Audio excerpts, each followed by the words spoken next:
Hi, my name's Andrew McLaren. We're going to go over how to start a school garden, such as this one that I started at my first school that I taught at. And this video is going to be the first in a couple series, so I'll give you a little preview of other videos coming up.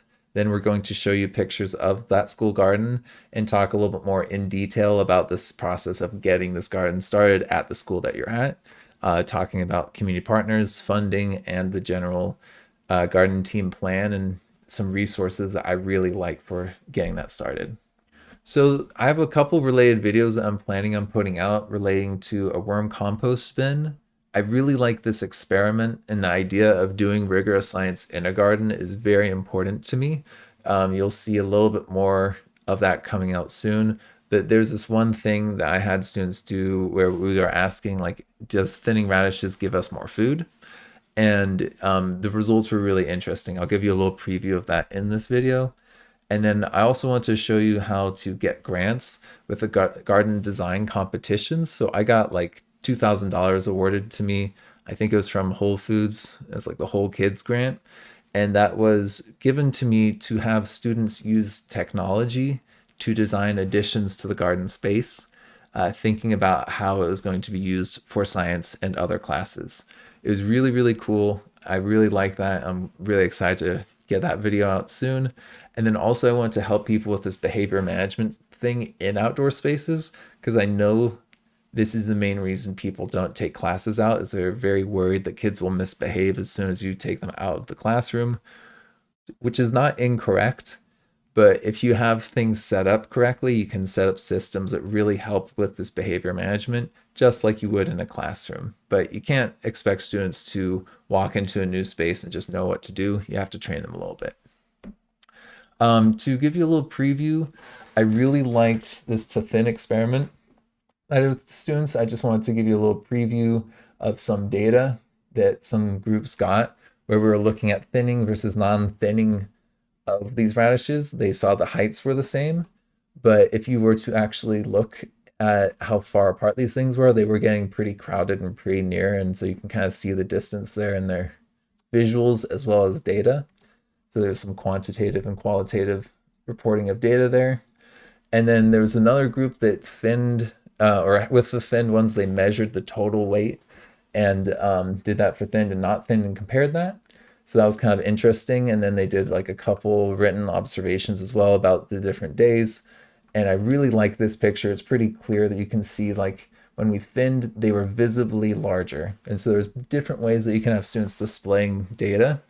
And this, like, it's about 2 weeks of class time, but it's spread out over a couple months. It's a really interesting idea where you get different groups of students measuring the same experiment, but in different ways to end up seeing what the effect really is of thinning in many different aspects. And so I really, really like that. And I did that in partnership with the nonprofit that I'm going to be talking about a little bit in this video as well. It's mostly like the idea was mine, but they helped support like forming of the lessons and some resources and ideas about the behavior management and structures like that. Then there was also this one thing where I did this with a local um, that nonprofit, and another teacher and I we partnered up my sixth graders with her eighth graders and had them do. I'll have the link in this so you can watch the video, but had them do these different designs on these computers, and you can see like each group had different sixth graders and eighth graders in that team. There's experts coming by. The experts rated the different designs, voted on them, and then we actually incorporated all these different aspects of all these different designs. We took like I think the top three and said, "Hey, we're gonna use these different things." So you can kind of see, and this also, I believe, had some different like extensions onto the garden. I'll show you a little bit more of that now. So here are the images that I promised you. So you can kind of see that this is some of my kids building the first addition to the garden, the picture that I showed you earlier. This was after I had I think it was Royal Caribbean. It was like a local corporation gave me some manpower to move and set up the stuff. So I had to get some funding for these things. I think this was from a garden design expansion that we did though, but then the labor was completely free. And then I found a local guy who's like really into worm compost bins. Talked to him about his bin that he has. I had some grant money from that design competition kids wanted to put in a compost system, so I kind of used that and put that behind the shed so that we could have that being a little bit more of a closed loop within our little system, and just built it with like the head secretary who's very very handy and this guy and myself. And I'm not a construction handy person, but we it was pretty cool finding a couple people in the school that were more comfortable with that and able to help. But yeah, I think that's it. Oh, actually, no, we got a few more pictures showing just like how we regenerated the bark, but it was kind of a mess. I would like to do some things a little bit better, but it is what it is. You got to start somewhere, right? If you can find some local nonprofits, that is a huge advantage for starting school gardens. They know what it's all about, and they usually support other gardens and can help you with a lot of connections within the local like school districts or even some private schools if they're working with them. This organization was amazing. They did like a PD during the summer. A friend told me about it, and then I went and got to just see gardens for free. I actually got paid, I think, a little bit for it. And then I ended up creating a lesson. It was like kind of the deal was like, hey, we'll give you some time to check things out, but then you got to generate ideas for us to use. And so I made this little mini unit around MSLS1-5, which became that to thin and not to thin experiment. I really liked this nonprofit. They tried to support in so many different ways. They have so many different resources beyond just lesson plans. Like they'll talk to you as much as you need to get done what needs to get done to support you. Like that you have to pay for them by the hour when or by the day, I think, when they come in to help support kids.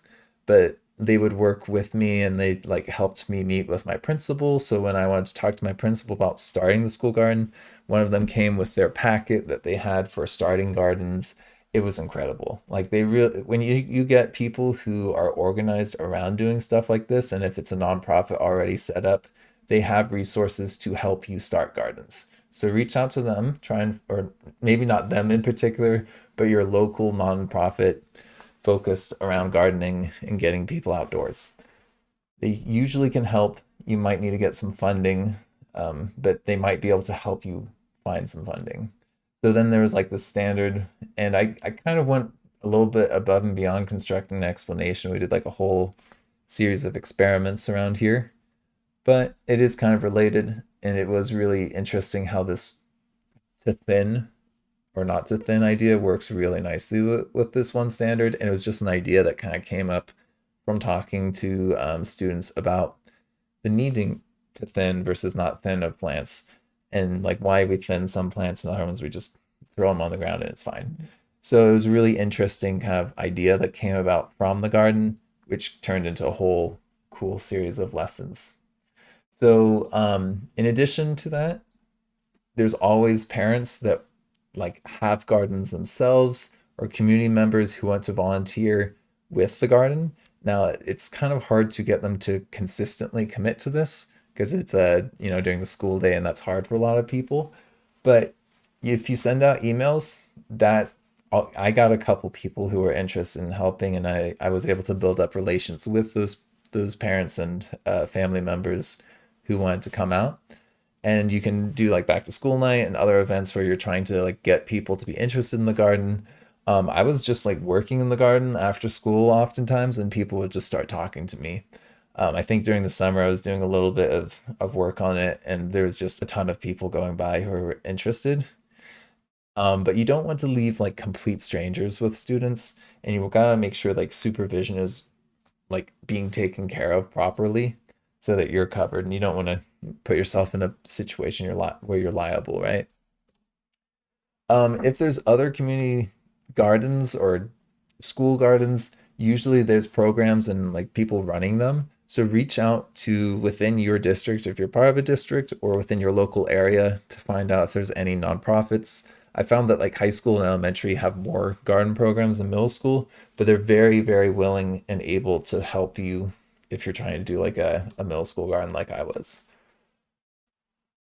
And then also they may just have extra materials. Like there was a guy who they had like a shop, like a proper like workshop at one of the schools, and so they're able to make signs and other stuff there for our school garden. And so there's like these projects that happen between the buildings within the district, and sometimes people have like there's one school that had a ton of trials from like community service, and so it's easy to redistribute that among schools that wanted to have some digging trials for their school gardens.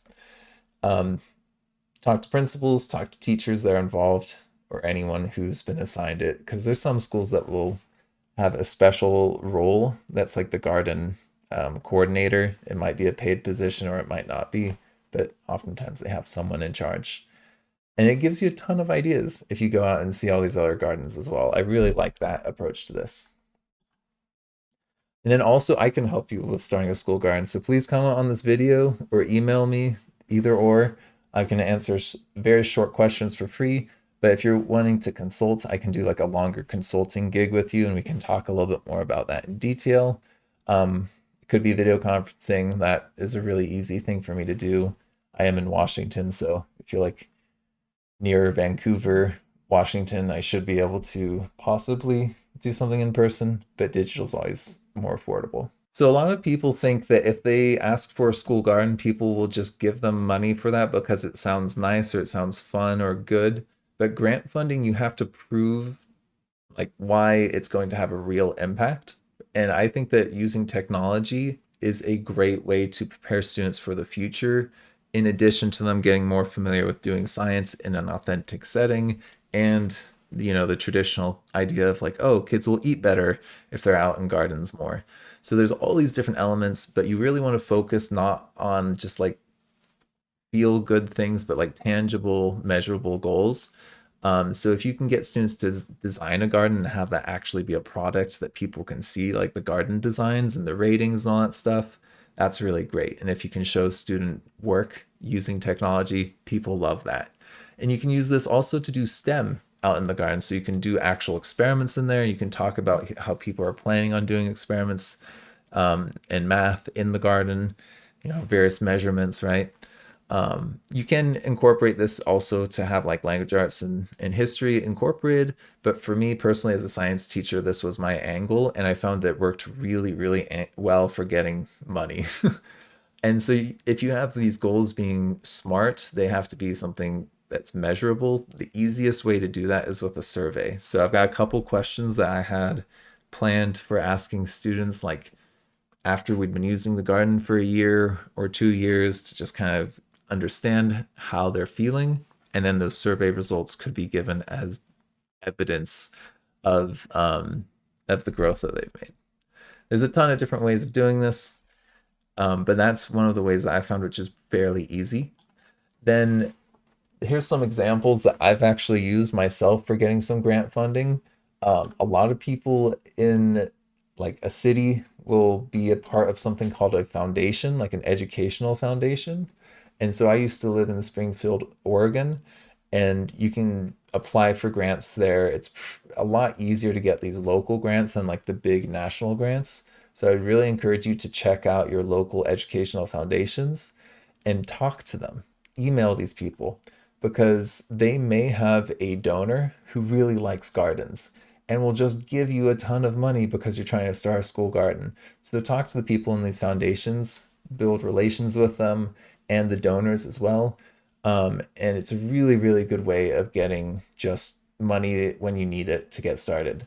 There's also larger corporations that may have like various things that they offer. Like I said earlier in the video, Royal Caribbean helped me build the school garden, free labor. I think the principal just got like an email of like, hey, we're looking to volunteer. Do you need anything done around the school? And we were planning on adding some stuff to the garden anyways, so I just kind of rushed getting some parts so that it was ready for when these people were going to do that volunteer work. There's also other corporations that have specific grant opportunities. If you're talking with your local nonprofit, they may know some ones that are people have gotten locally, and they might be like, hey, you might want to check out this from Whole Foods. I really like the Whole Kids Foundation application. I don't have my full application anymore, unfortunately, but this was like a little rough draft. And it wasn't like super technical, but there was like a couple like measurable things talking about how we were getting like a plan and like how we've already had some funding, so they're feeling good, like they're not like the only people funding this garden. There's some money for the garden as well beyond this. There's like a plan, right? So there are tons of different applications. Corporations oftentimes have their own websites where you can work on those applications. Also, the government, like state and federal, has various resources on grants. Like, for example, I live now in Washington, and there's a whole like website just for farm to school and gardens and all that stuff. And so there's a ton of different things that you can look into at the state level where they're like, hey, there's money here. Do you want it? Here's details. Um, that's a nice little list. But then there's also federal grants. This is much harder to get, but there's also a lot more money behind these things. Someone told me they got like over $1 million in one of these grants. It's just like, okay, I guess we're putting solar panels everywhere. I think that's actually what they had written an energy grant. So it was actually related to solar panels like that. But you can do all kinds of stuff, and if you just search school garden, then you should be able to find various things that are related to that. And you can see there's like breakfast programs, and so you can actually incorporate the food that you're growing into the school's food that they're serving there. I didn't actually quite do that myself because you have to do like some quality control and soil samples to make sure that everything's safe. Where I was teaching was kind of like a industrial heavy metal polluted area, so they weren't wanting people to just grow out of the ground. Part of the reason I used raised beds, and there's a ton of things that I used to design the garden, which I'll talk a little bit more at this point with the planning. So when I wanted to start the school garden, there was only one other teacher who was like very interested in working in the garden. There was a couple other people like, oh, that sounds nice, but they weren't really serious or they were very nervous about going out there.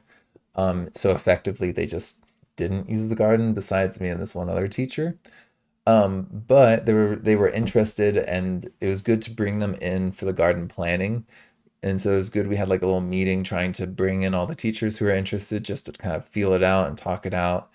And also this nonprofit helped with that, as well as the meeting with the principal to get this established, just the idea of us doing this. But most people just stayed out of the garden because they were worried about behavior management, and it's really hard with the nonprofit to get them to be there like all day. That's like really expensive. But for a middle school teacher, you can't just go out in the morning. So you really do need to have like a plan on how you're spending this time with the like nonprofits and volunteers and how you're going to spread that out throughout the whole day. So I found that I needed to have systems and plans that were not reliant on having the nonprofit there. And it's pretty tricky, but if you have like splitting of the groups, you can have the majority of the students with you and a small group out in a part of the garden with like a TA or like a parent volunteer or something like that. So you can be off a little bit further away doing a different activity, and then they can have smaller groups doing things in the garden. I found that was generally my preferred behavior management strategy. So for actually creating the plan, though, we need to have some document, and we need to know like where the water is. We need to know what plants grow and at what time. And so this Google folder that was shared with me has this really, really cool document that has like everything you would need. Like seriously, they have like everything on here. They've got like vision, mission, stakeholders, like who's involved, support needed. They have like a space for you to actually like physically draw out the garden and where it's going to be and how you're going to make sure like it's being used appropriately, like light, slope, drainage, water, all these things, like various things that you might forget about.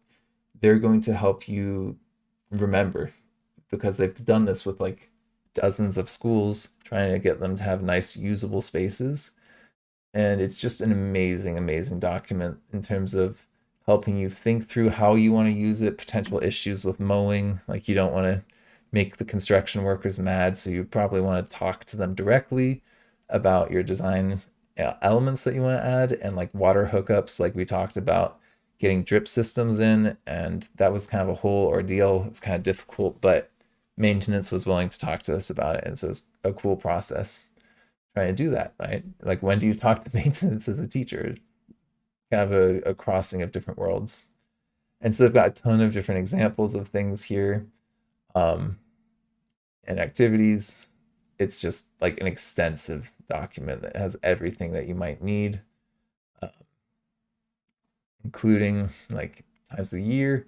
And then like this is one document. I think they have like a whole separate document just of this, of like what grows when at what time of year for that particular area in that city. So when I was in Springfield, Oregon, it was just like, here's what you should be planting and when. And that was a really useful document for someone who, I like to garden, but I'm not like a master gardener. So this was really nice to help me understand. Also, moving from, I was like in California growing up to up here, things are definitely like flowering or ready to harvest at different points in the year. So you kind of need to know. And this is a good document for that. Thank you for McLearning with me. Before you go, please check out the following services that I offer with my business. So if you click the link in my videos, this goes to my website. I might be changing it from Podia because I'm no longer doing the interactive videos for sale. I might put those up for free. But most of my other services are linked here. So you can see that I've got like a Teachers Pay Teachers and a Wyzant. The Teachers Pay Teachers has a lot of my assessments that I have for like the NGSS, as well as lessons that I made when I was actually a teacher in the classroom. So I've got quite a few things like CERs and other things on there. If you want to get one-on-one live support from me, either like with science or like working on like teaching support lessons and that kind of stuff, you can sign up through Wyzant. I have a link to there where you can contact me there, and we can schedule hourly appointments. And I've got a few other things on here like a Facebook page, and other social media. And if you're interested in getting professional development with me for like a team of teachers, a whole page with information on that. So yeah, feel free to check that out. Thank you.